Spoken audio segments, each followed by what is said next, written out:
Houston, we have a problem. DJ Apollo has landed. I repeat, DJ Apollo has landed.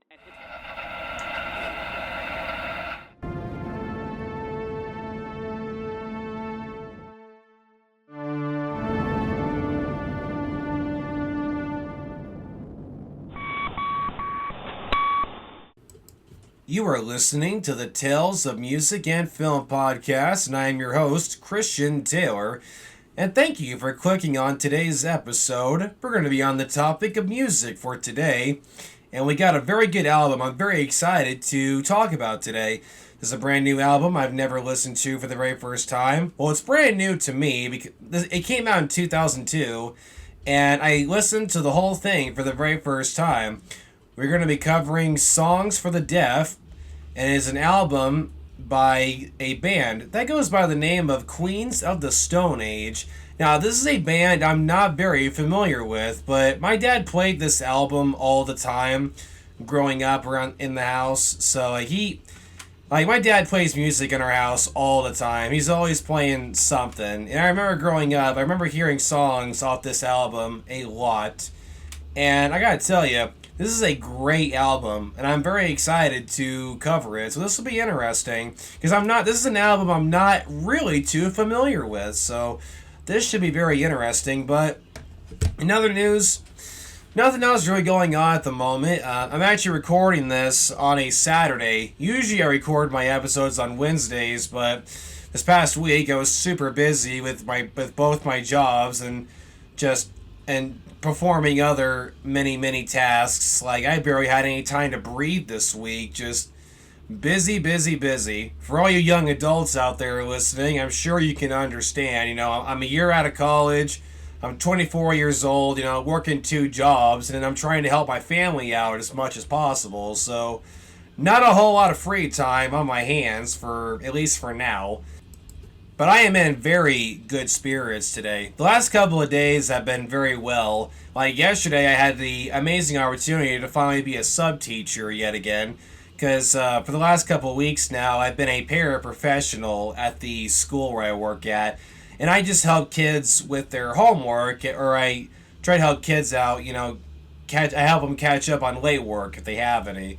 But yesterday I had the great honor of getting to be a sub-teacher again for a 5th grade class, and it was a fun day because this past week it was all testing. So I actually gave them my Titanic presentation during the last couple of hours of the school day, and I think the kids really enjoyed it. For all you, if you have listened to my Titanic episode, you know that Titanic is one of my favorite things to talk about, so I'll never turn down an opportunity to teach the next generation about one of the greatest ships ever built. And it was a great day. Today's going very well, too. Got to go to the gym, got myself a nice iced coffee at my town's coffee shop, so I'm starting the day off just right. And I'm very excited. I was just chatting with my friend Brady, who I am going to have on the show eventually. I have plans for him and I to cover an anime by the name of Hellsing Ultimate, one of my favorite animes, and that's one of his favorites as well. But his favorite is the abridged version, and he has watched that so many times to the point where he has that whole abridged series memorized line by line. I'm not kidding. And he even has like his own version of like the Alucard voice. It's hilarious. But I ran into him at the gym, and him and I were talking about, he says he wants to go with me and my family to the Flashback Weekend convention. And for any of you who don't know what that is, Flashback Weekend is a scary convention that's held in Rosemont, Illinois, near Chicago, every year in early August. It'll be happening on August 2nd through the 4th. And as far as I'm concerned, it's one of the greatest conventions in the world. They always have amazing guest lists, and the merch stores, it's incredible. The stuff that you get to do at these conventions, the people you meet, it's amazing. The prices are way better. The photo ops, the stores, like their prices are way cheaper compared to like Wizard World cons or Comic Cons in the big cities like in Chicago or just places like that. But my friend Brady has never gotten to go to this before, and I've went to this convention twice now, and my best friend Jonathan's going too, and my friend Brady has a friend of his that he wants me to meet by the name of William, and he's never been to a convention before, so it'll be the four of us going, so that'll be very interesting. I am beyond excited to take a group of friends to this convention. It's going to be an absolute blast. They got a great guest list this year. The thing that really has me hooked is that they have a good majority of the cast from one of my favorite movies, The Thing, which I have covered also on this podcast. So, the minute they announce the photo op prices, I will be buying a photo op picture with those cast members. Like, that has me so excited. Oh yeah, and funny story, I started buying Legos again. Yeah, 24 years old, and I'm still buying Legos. I'm not apologizing for it either. But anyway, I recently just made an account on eBay, and I've been buying some Lego sets. I should be expecting them in the mail hopefully soon, so very excited for that. Hey, you only live once. And I love Legos. I think it's the greatest toy ever invented. But, yeah, that's currently everything that I'm doing at the moment. I hope you listening in. I hope your life's going well and everything's working out for you. And I'm pretty happy, though, that it's springtime. Hard to believe we're already almost halfway through April. I'm very excited for this summer because I have a lot of cool stuff underway.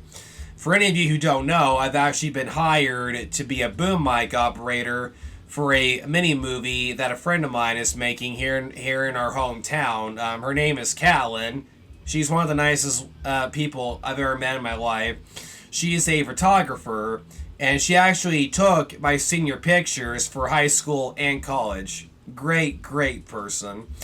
She's making her own movie, and she hired me to be a boom mic operator. She just announced, I believe yesterday, that she has her cast picked out.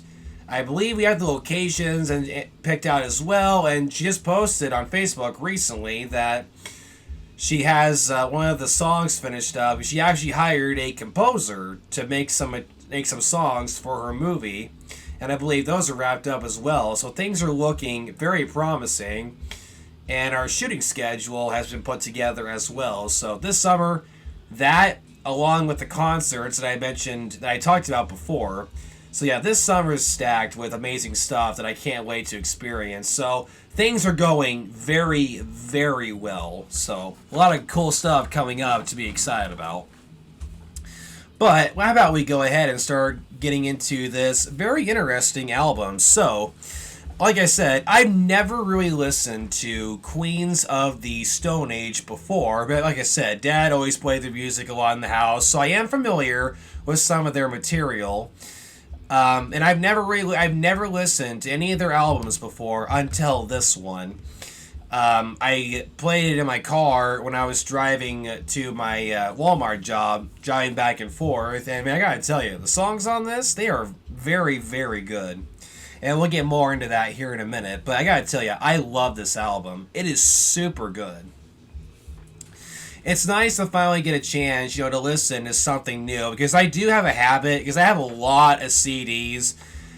I do have a habit of, picking out the same albums over and over again. Just listening to them consistently on repeat. And it's just Chris, how about you stop for a second and pick something new to listen to?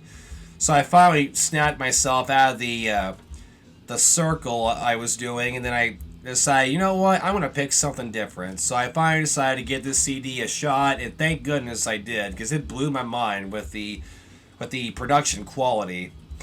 But the Queens of the Stone Age, I think we'll talk about them here in a second. Just give a little brief summary of who they are. So Queens of the Stone Age is an American rock band formed in 1996 in Seattle, Washington. The band was founded by vocalist and guitarist who goes by the name of Josh Hum, who has been the only consistent member throughout multiple lineup changes. Now, for me, that really bums me out whenever bands go through multiple lineup changes. I I feel like it's kind of sad whenever there's like one original member left, because I'm already kind of going through that with AC/DC. You know, it's hard to see Angus being the last original member, and I feel like if you're a big fan of this band, it's really sad to see like all the original members gone. Because for me, I think it's important for a band to keep as many original members as possible, or at least hire people who have played with you before.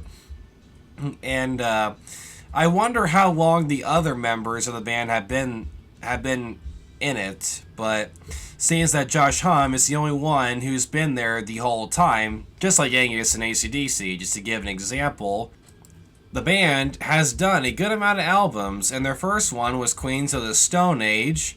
Then they've done others such as Rated R, and Times New Roman, Villains, and Like Clockwork, just to name a couple. And they've been around, since 1996. These guys have been around for over 25 years, and that's a quarter of a century. And I think they've done a lot of work. And I think it's safe to say that this band has been extremely successful. They're still playing today, and I guarantee you they're still getting huge crowds of people with every show that they play. I'd love to see him live someday. Like, Songs for the Deaf, this album alone, like, if I ever got an opportunity to see them live, like, I would say yes without a second of hesitation. So, let's see here. So, the current lineup for this band, so you have Josh Homme, and then we have Troy Van Leeuwen, Michael Schumann, Dean Fortita, and Joe Theodore, and that is the current lineup for Queens of the Stone Age. And now we're going to transition into talking about the history of this album, Songs for the Deaf. So, let's get started. So, Songs for the Deaf is the third studio album by Queens of the Stone Age, and it was released on August 27th, 2002. So, I was 3 years old when this album came out, by Interscope Records. It features guest musicians including Dave Grohl on drums, and was the last Queens of the Stone Age album to feature Nick Oliveri on bass. Now, the big reason I wanted to cover this album was because it features Dave Grohl on the drums, and last week when I was covering One by One by Foo Fighters, I had mentioned that during the recording of that album that the stress levels got so bad to the point where the band had to go their separate ways for a little bit and cool off, and they all went to go do their own projects. And during the break, Dave Grohl's project was drumming for this album. And if you'd listen to anything by Foo Fighters or Nirvana, you'll know that Dave Grohl, as far as I'm concerned, he is one of the greatest drummers currently walking the earth. Like, him along with, like, Phil Rudd from AC/DC, Ringo Starr, and Stan Lynch from Tom Petty and the Heartbreakers. Like, all those guys, man, they're all amazing, amazing drummers. And Dave Grohl has nothing left to prove at this point, because this album alone, I think it's one of his best drumming performances. Like, man, he knocked it out of the ballpark on this album. So, Songs for the Deaf is a loose concept album taking the listener on a drive through the California desert from Los Angeles to Joshua Tree, tuning into radio stations from towns along the way, such as Banning and Chino Hills. And that was one thing about the album I really enjoyed. So what the notes there is talking about is that when you listen to this album, like, it opens up with, like, a DJ, and you can hear, like, radio frequencies, like, as if you're turning the dial on the radio in your car to different stations. And you hear, like, a DJ saying, and you're listening to No One Knows by a new group called Queens of the Stone Age. Like, it's very cool. Like, it really feels like you're not even listening to an album, like you're just listening to your radio. At the end of every song, there's some radio frequency and a DJ saying what you're about to listen to and stuff like that, like as if you're listening to a radio station. And that little detail I thought was very cool for this album. Like, this is the first time that I've heard an album, like, really use this neat little feature. It was a very awesome creative decision that I think makes this album very unique compared to many others. And Songs for the Deaf received critical acclaim, earned Queens of the Stone Age their first gold certification in the United States. Now that's an achievement. 1 million copies were sold in Europe, earning a platinum certification from the International Federation of the Phonographic Industry in 2008. And of this album, 3 singles were released. And these 3 singles were No One Knows, Go With The Flow, and First It Giveth. And I'm not surprised. Like, those were actually, like, 2 of my favorite songs off of here was No One Knows and First It Giveth. Like, dude, those songs kick absolute butt. My favorite song, though, is First It Giveth. Like, dude, that guitar groove and Dave's drumming on that song, it's great. And I love the vocal performance on there. It's amazing. Josh Homme has an amazing singing voice, and the rest of the members, man, they all did a fantastic job. And Dave Grohl's drumming, like, yet again, I love that. Like, when you listen to First It Giveth, like, Dave does this really cool thing, this little fill where he uses the hi-hat and does this cool little thing where he uses the hi-hat pedal to make this little sound effect. And the way he does, it's a nice little creative fill during the song. Like, just, it may seem like a little thing, but for me, it makes all the difference. I like when musicians do that little cool trick to fill in gaps in a song. Very, very cool. So Dave Grohl was the drummer for this album, along with Josh Homme, who was a guitar player and the lead vocalist. And for keyboard player, we have Mark Lanigan, and for bass, as I mentioned earlier, it was a man named Nick Oliveri. So that was the 4-member team for the band for the recording of this album and its tour. So the reason why Dave Grohl was the drummer for this album was because he replaced the drummer before him by the name of Gene Troutman, who at the time of the recording he was working on other projects. Grohl had admired Queens of the Stone Age since they opened for Foo Fighters and had wanted to appear on their previous album called Rated R. Guitarist Josh Homme, with whom he had been friends with since 1992, while Homme was the guitarist for Caius. So he invited him to join in October of 2000. Grohl admitted that he had not drummed for a long time and added that fronting a band was tiring. And yeah, I can understand, because he had been fronting Foo Fighters for a good amount of years at that point. The band had been together for about 5 years almost at that point, and I'm sure being a frontman gets very tiring sometimes. And I think, and Dave, in his book, he does mention that he really does enjoy getting to be the drummer because he can be in the shadows and he can do what he wants, and then just leave. And people don't recognize, back in the early Nirvana days, he could walk down the street and nobody would recognize him because he wasn't, the front man.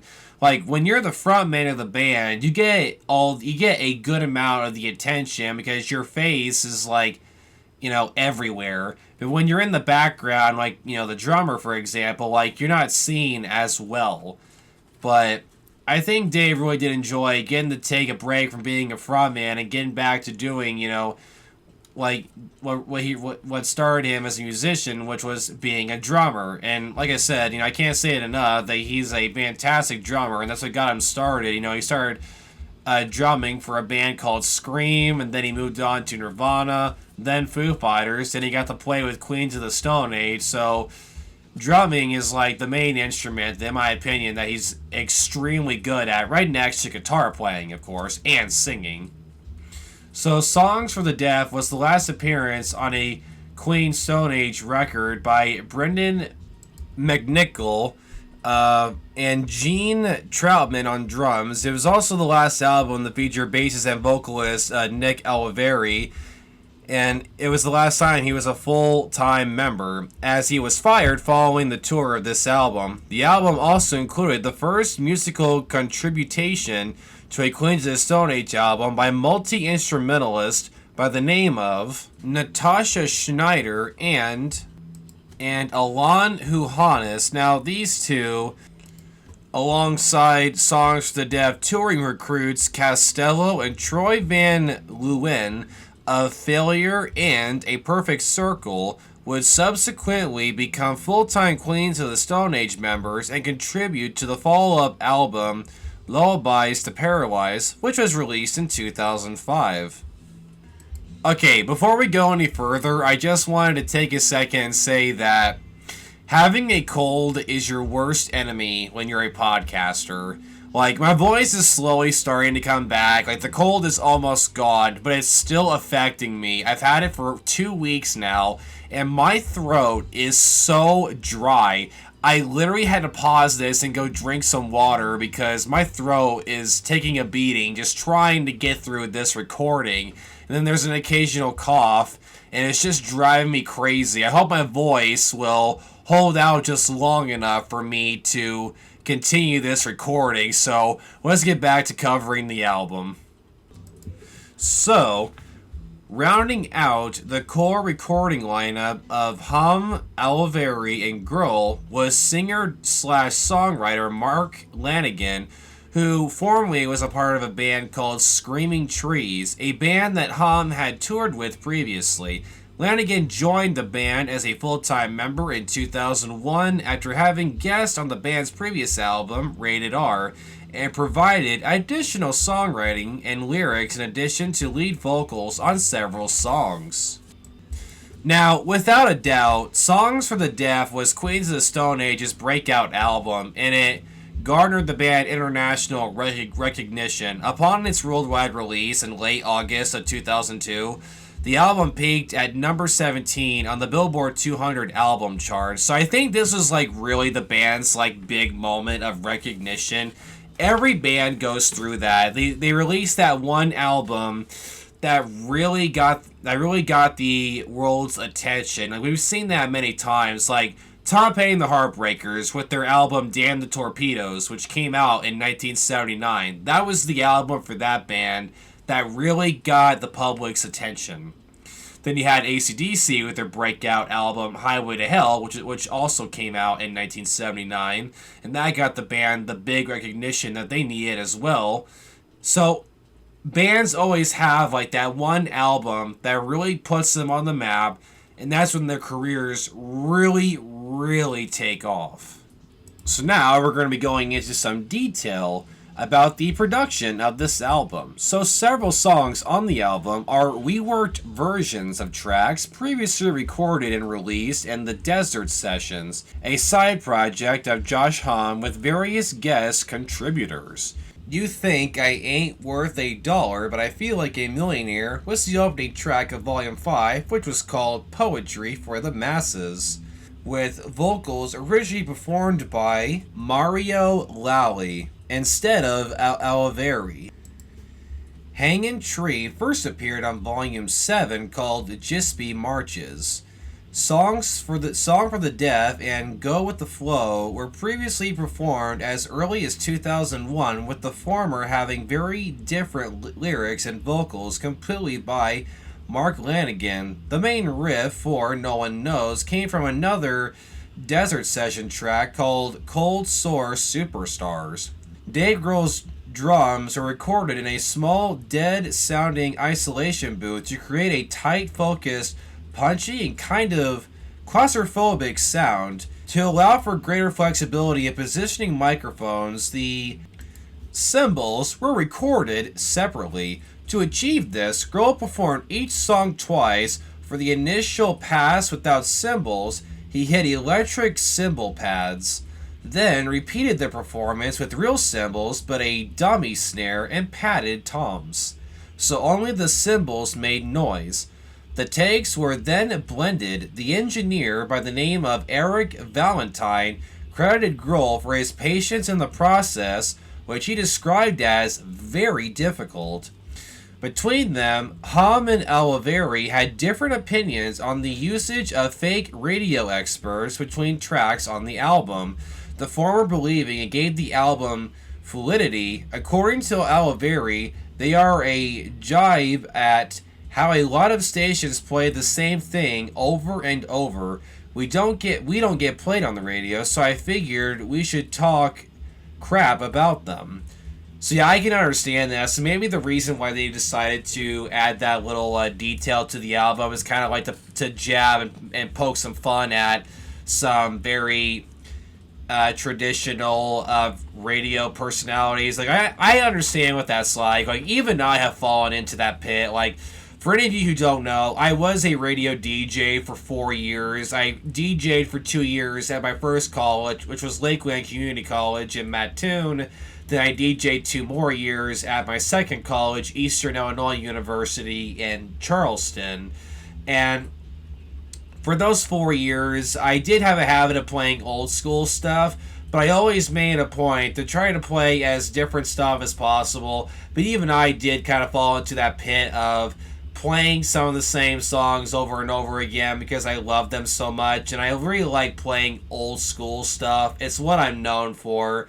Like, it was kind of funny. There were times, especially at Eastern, where my boss would walk in during one of my shifts and he would tell me, like, listen, I understand you like playing old school stuff, but you have to get some new ones on there to mix it up. And I'm just sitting there like, I literally don't know, like, any new artists who are, like, famous right now, aside from Taylor Swift, because universe forbid, I can't go a day without hearing her name like 300 times at the school I work at, because every girl in that building like knows her name and listens to her music. Like, especially the 5th grade girls, like, oh my gosh, they talk about Taylor Swift all the time. It like, just like I legit think that we should make a challenge where it's like those kids are not allowed to say her name for an entire day or something, or an entire school day.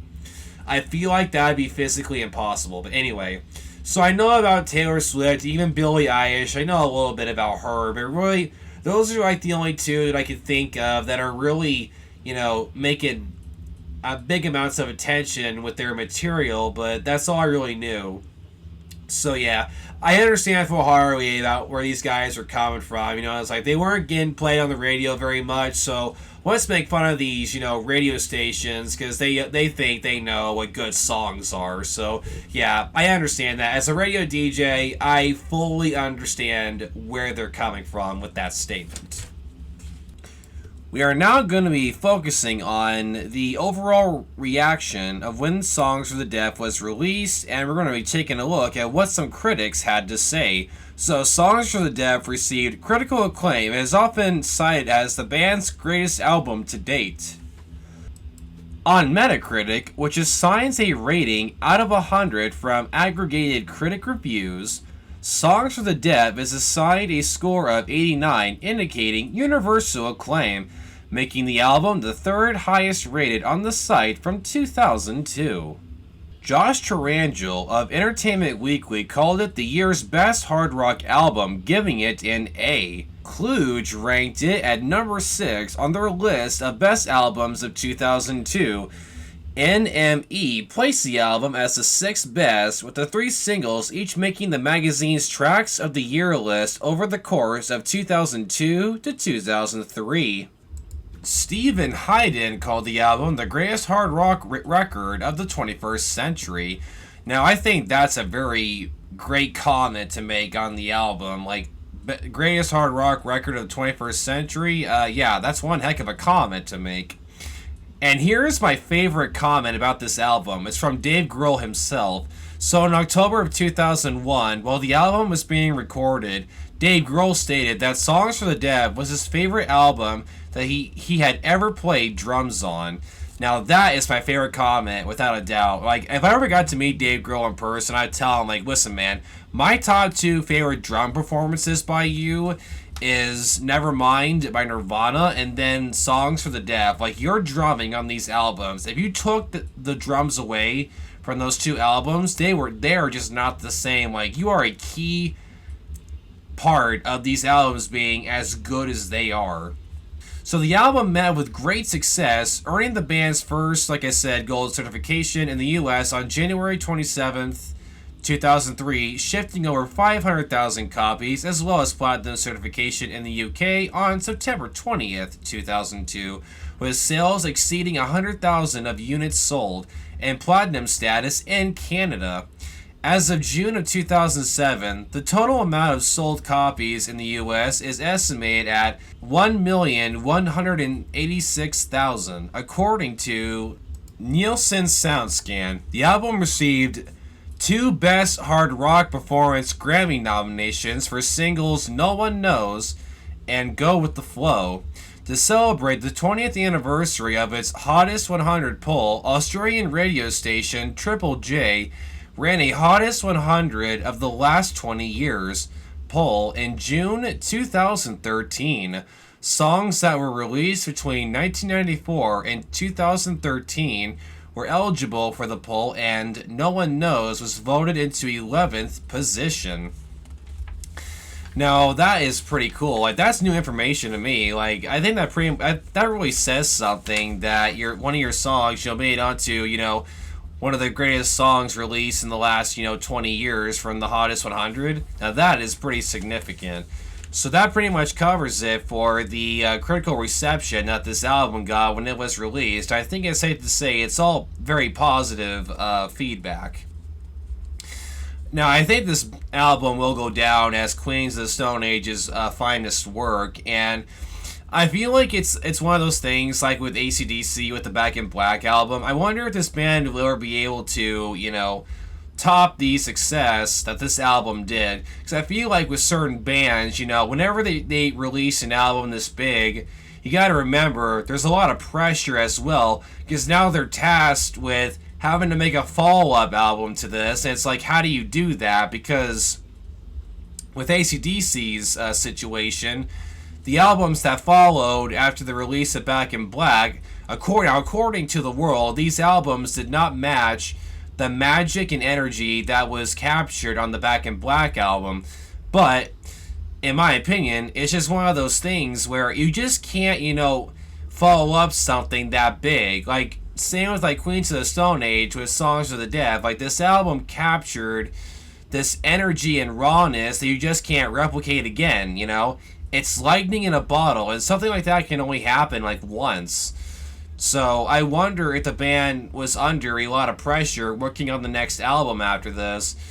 But I think this will go down as some of their finest work, and I'm pretty sure, like, years down the road, this will be one of the most important albums that they are remembered for. But Queens of the Stone Age, I'll definitely have to listen to more of their material. But I like this CD a lot, and I will be listening to Songs for the Deaf a lot more often.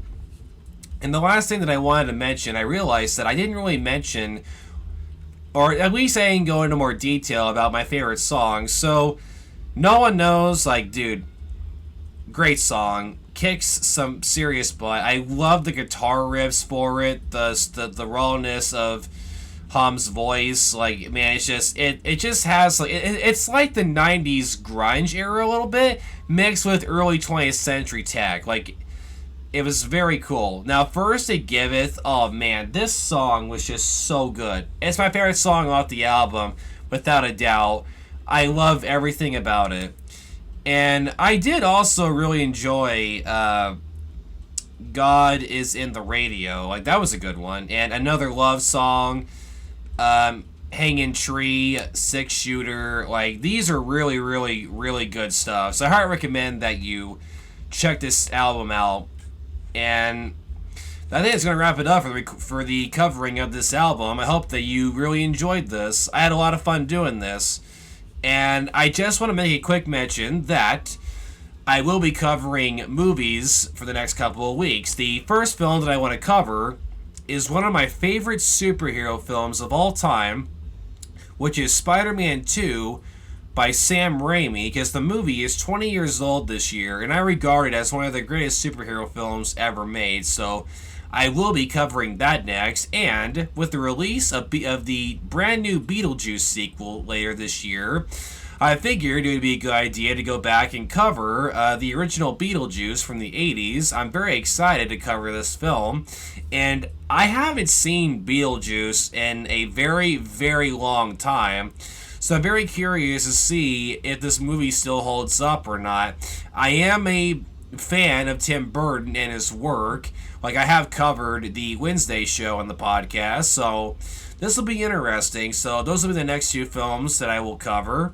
So be looking forward to those. And like usual, we're going to keep having more fun. So now I just want to say thank you for listening to this recording, and I hope you learned something cool from this. I hope you enjoyed this episode, and I know I did mention water earlier, so as a little side note, health-wise, remember to drink water. Very important.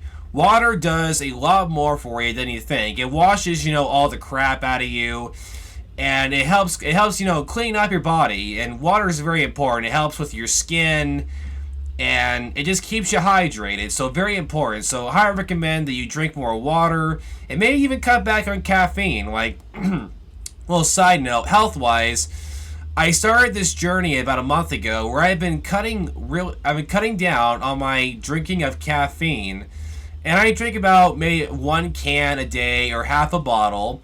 And I've been drinking a lot more water, and I've noticed big differences in my energy and performances throughout my days, and it's done a lot for me. So I highly recommend that you try it out. Maybe cut back on caffeine or any energy drinks, maybe cut down on those, and keep drinking more water, because it'll do a lot for you, trust me.